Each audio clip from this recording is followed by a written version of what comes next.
আসসালামু আলাইকুম। আমরা আজকে যে বিষয়টা নিয়ে আলোচনা করব সেটা এই যে আন্তর্জাতিক বিশ্ব নিয়ে একটু কথা বলতে চেষ্টা করব। আন্তর্জাতিক যেই ঘটনাগুলো আছে ওগুলো একটু একটু করে বলতে চেষ্টা করব। আন্তর্জাতিক ঘটনাগুলোর ভিতরে আমরা যেটা দেখি ওইটা ইউক্রেন রাশিয়ার যুদ্ধ। ওই যুদ্ধের ভিতরে এমন একটা পর্যায়ে আসছে সেখানে সেখানে রাশিয়া সেখানে যতটা সম্ভব অগ্রগতি করছে এবং ডোনাল্ড ট্রাম্প এখানে রাশিয়াকেও একটা সময় সমর্থন দিতেন, কিন্তু কিছুদিন পূর্বে থেকে এখন ডোনাল্ড ট্রাম্প এই প্রশ্ন উত্থাপন করতে চাইতেছেন যে রাশিয়া কি এখানে তাকে ঠগাইতে চাইতেছে কিনা বা ঠকাইছে কিনা, এই বিষয়টা তিনি প্রশ্ন তুলছেন। আসলেই কি রাশিয়া তাকে ঠকায়? আর যদি রাশিয়া তাকে ঠকায় তাহলে তার বিপক্ষে তিনি কি করবেন? তিনি রাশিয়ার যেই বিজয় দিবস আছে ওই বিজয় দিবস অর্থাৎ দ্বিতীয় বিশ্বযুদ্ধের সময় যে জার্মানিরা যে রাশিয়ার কাছে যেভাবে আত্মসমর্পণ করছে, হ্যাঁ, ওই বিষয়টাকেই রাশিয়া নাৎসিদেরকে যে আত্মসমর্পণ করাইতে পারছে, ওই আপনার সময়টাকে বা ওই দিনটাকে রাশিয়া আপনার এই যে বিজয় দিবস হিসাবে মনে করে।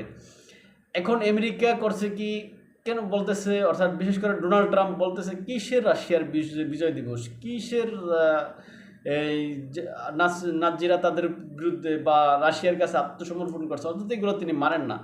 অর্থাৎ তার কথা হচ্ছে যে রাশিয়া যেদিনকে বিজয় দিবস পালন করে তার একদিন পূর্বে, হ্যাঁ, তারা বিজয় দিবস ওইটারে বিজয় দিবস পালন করবে।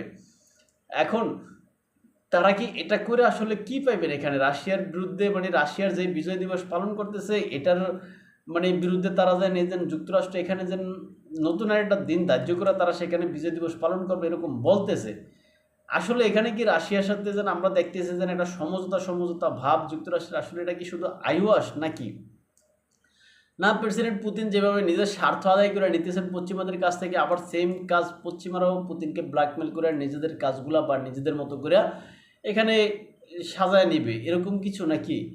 আর এই যে রাশিয়ার যে বিজয় দিবস এটা যেহেতু পশ্চিমারা মাইনে নিতে চাইতেছেন, অর্থাৎ তার মানে কি এবার থেকে পশ্চিমারা কি রাশিয়ার যেই বিজয় দিবস আছে তার একদিন পূর্বে পূর্বে তারা নতুন করে বিজয় দিবস এখানে পালন করবেন?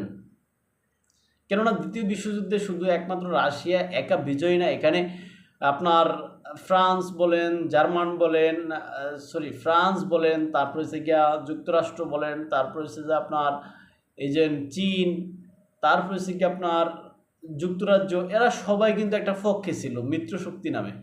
অর্থাৎ এই মিত্রশক্তির বিজয় হয়েছে। এখন এই দ্বিতীয় বিশ্বযুদ্ধে শুধুমাত্র রাশিয়ার কিন্তু একা বিজয় হয়নি। এখন এই রাশিয়া যেহেতু একা বিজয় দিবসটা পালন করে, তবে রাশিয়া কিন্তু এখানে তাদের যে সমস্ত মিত্ররা আছেন তাদেরকে কিন্তু এখানে আমন্ত্রণ করেন, যারা ইচ্ছা যান, যারা ইচ্ছা যান না, সেটা তাদের নিজস্ব বিষয়গুলা। কিন্তু এই যে ডোনাল্ড ট্রাম্প এবার যে বিষয়টা নিয়ে প্রশ্ন উত্থাপন করলেন যে তাদের বা রাশিয়ার কিভাবে বিজয় দিবস আসলে এইভাবে চলমান থাকলে তাহলে তাদের ভিতরে যেই আলোচনার যে দ্বারুন্মুক্ত হয়েছে বা আমরা যারা বিশ্বাস করে নিয়েছি যে তারা একে অন্যের খুব কাছাকাছি আসবে এরকম বিষয়গুলো, তাহলে এই প্রশ্ন উত্থাপনের মাধ্যমে আসলে ডোনাল্ড ট্রাম্প প্রশ্ন ছুড়ে দিলেন বা এখানে যেন তারা কাছাকাছি আসতেছেন না এরকম একটা ইঙ্গিত দিলেন আর কি। যদি সেরকমই হয় তাহলে এই দিন ইউক্রেন রাশিয়া যুদ্ধ আসলে সহজে বন্ধ হওয়ার সম্ভাবনা নাই এখানে। কেননা রাশিয়া যেভাবে ইচ্ছা ভূমি দখল করতে চাইতেছে, রাশিয়া তার নিজের যেই একটা বিজয়ের দ্বার প্রান্তে আমরা বলি যে ইউক্রেনে, আসলে সেটা আসলে মনে হয় এখনও মানে দ্বারের কাছে হবে না এরকম বোঝা যাইতেছে।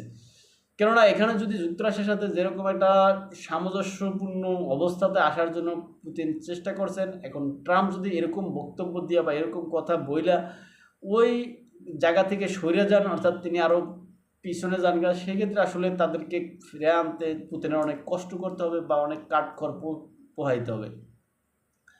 এখন সেই ক্ষেত্রে এই যে রাশিয়ার যে বিজয় দিবস ওইটার দিকে তাকাইতে হবে আমাদের, বা ওই বিষয়টা লক্ষ্য রাখতে হবে যে ট্রাম্প কি আসলে কি আলাদাভাবে তাদের যে বিজয় দিবস আছে সেটা পালন করেন কিনা একদিন পূর্বে। যদি সেটাই করেন তাহলে আমরা ধরে নিতে হবে যে তাদের ভিতরে এখানে সমঝোতা হওয়ার সম্ভাবনা নাই। আর যদি সেটাই হয় তাহলে বিশ্বের জন্য এটা মারাত্মক হবে, কেননা ইউক্রেন রাশিয়া যুদ্ধ আরও দীর্ঘতর হবে। তা ভালো থাকবেন সবাই, দেখে অন্য কোনো বিষয় নিয়ে অন্য কোনো টপিক্সে। আসসালামু আলাইকুম।